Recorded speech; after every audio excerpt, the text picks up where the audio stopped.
All right, so good afternoon. It is now 3:01 on January 6, 2021, and the Joint Canvassing Committee of the Vermont General Assembly is called to order. And I will say that we are calling to order and we are orderly as opposed to what is happening elsewhere in our country. And I'm just stunned at some of the news that's just been given to us and almost brings tears to my eyes, but we will proceed here in an orderly manner. So we have four guests with us, prominent guests. We have Secretary of State Jim Kondos. We have Will Senning, who's the Director of Elections. We have Chris Winters, who's the Deputy Secretary of State, and John Bloomer, who's the Secretary of the Senate. So for those of you who have not done this before, we have to certify the election of the governor, the lieutenant governor, the treasurer, the secretary of state, the auditor, and the attorney general. And the governor, lieutenant governor, and treasurer all need a majority vote. The others need plurality. I have no idea why the framers of the Constitution put the treasurer in there needing a majority as opposed to either the auditor or the Secretary of State, but that's the way it is.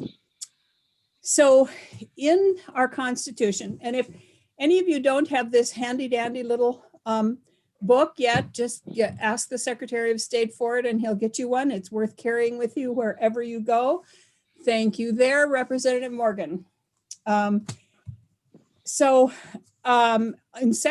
Chapter 2, Section 47, the Constitution says that the voters of every town will get their ballots together and give them to the constables. Constables will put them in their saddlebags and trot them up to Montpelier and bring them to us and dump them on the tables in room 11. Clearly, we can't do that this year. And it's a shame because it's so much fun to be able to do that. We are then to receive these ballots and to sort and to count them. That's what the Constitution says. So get ready to count here. In 1963, when the committee was, I don't know if Senator Benning is with us or not, but in 1963, when the committee was presided over by he who shall not be named, Senator Graham Newell, it took them 4 days. 1963, it took them 4 days. They met on January 10th, 11th, 12th, and 16th. So they didn't certify the count for the governor until 4 days later. But we now have in the statutes, we've given the certain group, political parties and the Secretary of State and others, who will count the ballots and prepare a report and send it to the Secretary of the Senate, who will then give it to the committee to use as we see fit. So we have the decision to use this report as we see fit. We can certify the elections or we can't. And I have faith that because we all have faith in our election system, as opposed to many people in the country, that we will certify this election. So are there any questions so far from anybody? And just speak up if you have a question because I can't see everybody. Okay, I'm not hearing any questions. So I believe the way it is now is that the Secretary of State has given a report to the Secretary of the Senate, and the Secretary of the Senate will now present that report to us, and then we can ask questions, numbers, and it was sent to all of us, and it is also on the web page. Is that right, Secretary Bloomer? That is correct, Senator. Okay, so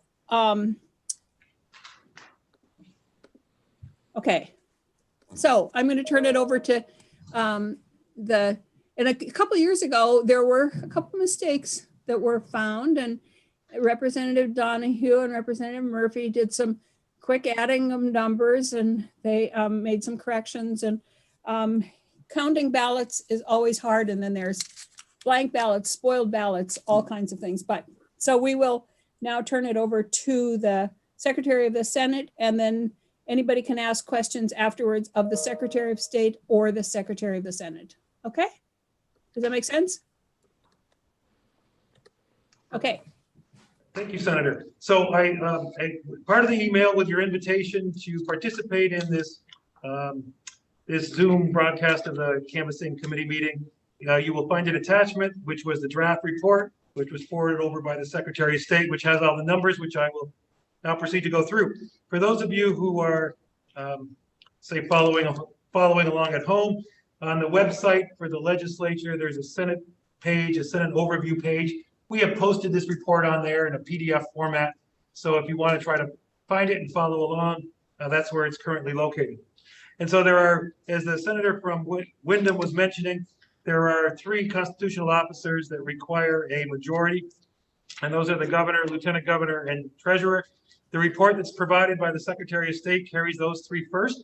And so I'll cover that. So for the governor, there were a total of votes cast for the governor of 362,711. You take a majority or 50% plus 1. And so necessary for a majority part of the votes would be 181,356. There were various candidates. Wayne Bilodeau received 1,431. Michael DeVos received 1,160. Carly Dickerson received 1,037. Kevin Hoyt received 4,576. Emily Payton received 3,505. Philip Scott received 248,412. Aaron Hazlitt Whitney received 1,777. David Zuckerman received 99,214. There were various write-in votes, which totaled 1,599. And as you'll note, Phil Scott received the 248, and the required necessary for double checking would be 181,356. For lieutenant governor, there were a total of 356,234 cast. 1/2 of that plus 1 is 178,118. There were various candidates once again. Wayne Bilodeau received 5,101 votes. Ralph Corbo received 2,289. Chris Erickson received 7,862. Molly Gray received 182,820. Scott Milne received 157,065. And there were various votes of write-ins of 1,097. You will want to be comparing, at least for parts of your job, take a look at the votes for Molly Gray versus the necessary of majority plus 1. Molly Gray received 182,820. Necessary to have a majority part was 178,118. For the treasurer, the votes cast were 343,845. Necessary to have a majority of the vote is 171,923. There were a number of candidates also for treasurer. Carolyn Whitney Brannigan received 114,177. Chris Erickson received 14,142. Beth Pierce received 197,255. Alex Wright received 17,939. There were also write-in votes for treasurer, and those total 332 votes. Once more, looking at the majority versus the various candidates, the top candidate received 197,255. Necessary for a majority part, and the treasurer election was 171,923. For Secretary of State, the total votes cast were 346,920. You'll note that as the report states, for the Secretary of State, it's only a plurality requirement. It's not a 50% plus 1. James Kondos received 214,666. Chris Erickson received 11,171. H. Brooke Page received 99,564. Pamela Smith received 21,210. The write-in votes in the Secretary of State race were 309. Once more, you'll want to be, with a plurality, the winner is the individual who has the greatest number. For the Auditor of Accounts, the total votes cast for Auditor of Accounts were 317,052. Once more, this is a plurality, not a majority. Chris Erickson received 48,731. Doug Hoffer received 266,445. There were write-in votes of 1,876. You'll be wanting to compare the various votes, and under a plurality, it appears that for you to decide whether or not Doug Hopper got a plurality. The last election would be for the Attorney General. The total votes cast for the Attorney General were 345,515. Once more, this is a plurality, not a majority vote. And so you'll want to be determining who is the top vote getter to determine a certification as to the election. TJ Donovan received 234,081 votes. Chris Erickson received 15,846. H. Brooke Page received 94,892 votes, and there were various write-ins totaling 696 votes. That is the report, Madam Chair. I will stand ready for any questions.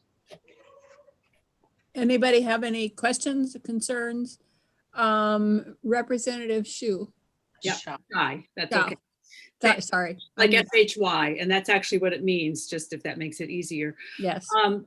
For Lieutenant Governor, this is really minor, except that the necessary to have a major part of the vote would really be 178,119. The 118 is divided by 2, but it doesn't have the +1.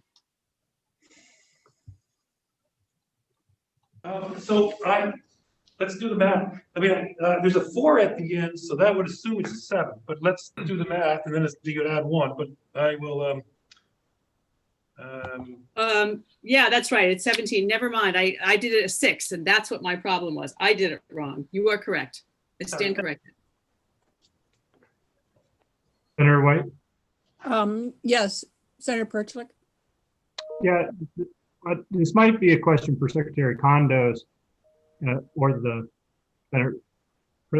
Secretary, and it's the difference that you see on the Secretary of State's official election results are different than in the Canvass report. And I think it's because the Secretary of the Senate has a different way of counting blank votes. And I think I asked this question 2 years ago, but I can't remember the answer. so Basically, why are they different? So thank you, Senator. Generally speaking, there are 2 different chores going on here.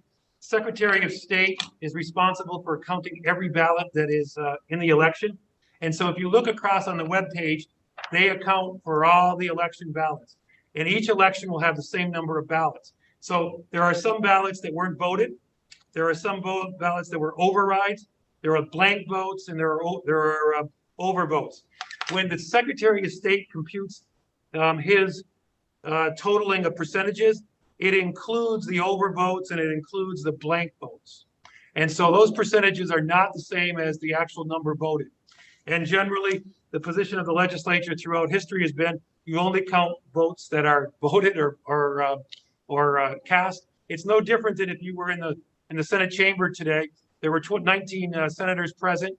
If it had been close, you don't try to look for 16. You look for the number that are actually voted, which would be 19. There's generally speaking, you don't count the blanks as part of the percentage. We don't have a system which is none of the above. If we did it differently, it would be saying that you're not agreeing with any of those individuals, and so therefore you're doing a protest vote. So historically, you only take a look at the number of votes that were actually cast, whether that's in an alderman's race, whether that's a representative's race, whether it's a senator's race, and the blank votes are not counted. I actually am very happy you raised the question because we get asked frequently from our position.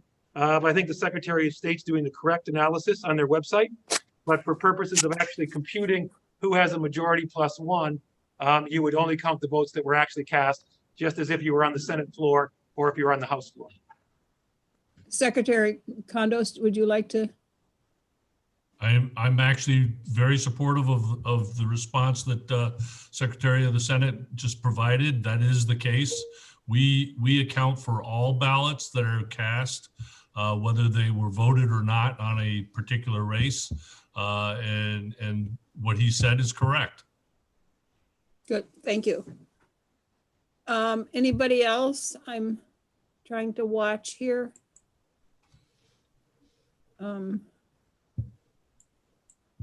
Sarita Austin has Oh, a question. Yes, thank you.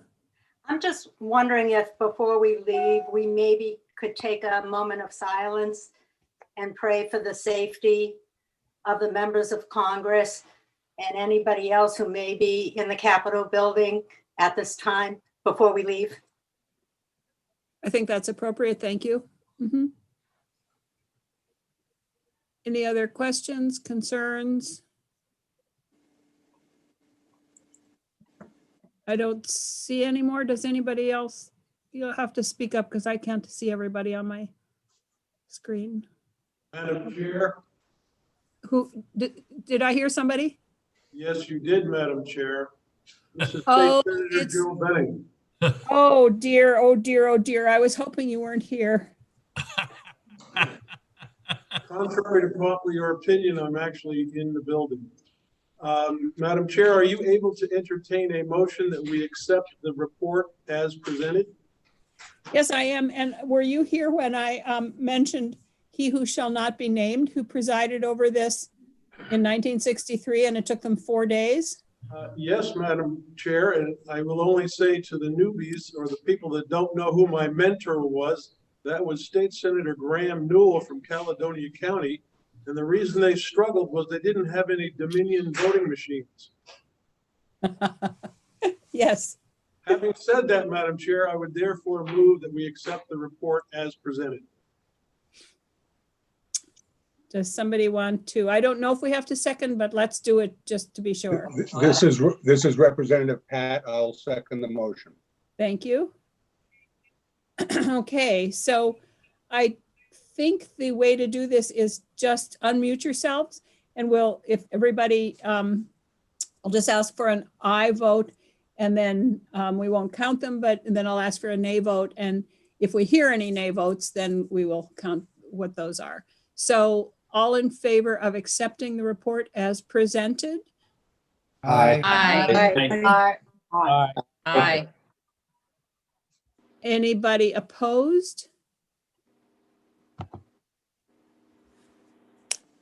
Thank you. So what I would suggest is that tomorrow now at 10 o'clock, oh, first of all, I want to give a huge thanks on behalf of, I would assume probably on behalf of all of us, certainly myself, to Secretary of State Condos and Will Senning and Chris Winters and JP for doing such a Jeanette, we just lost Senator you. White, you've been muted. the host. Thank you. Really? Host? No, not the whole thing. Okay, I just Just wanted to thank them because, did you hear who I'm thanking? Yes. Okay, because they did such an outstanding job with running this election along with the town clerks. And I just wanted to acknowledge that because it was a huge undertaking in very trying circumstances and they did it. So thank you. Bravo. Thank you, Senator. Thank you, Senator White. And let me just offer, as you said, the town clerks were a tremendous partner and asset to the state on this. We couldn't have done it without them. Good, thank you. So tomorrow at 10, this report will be given to the full joint assembly for their acceptance. And we will then have elected a governor, lieutenant governor, treasurer, secretary of state, auditor, and attorney general. So with that, I would ask for us to give a moment of silence for our colleagues in Washington who are trying their best under difficult circumstances, and ask for a moment of silence to honor them.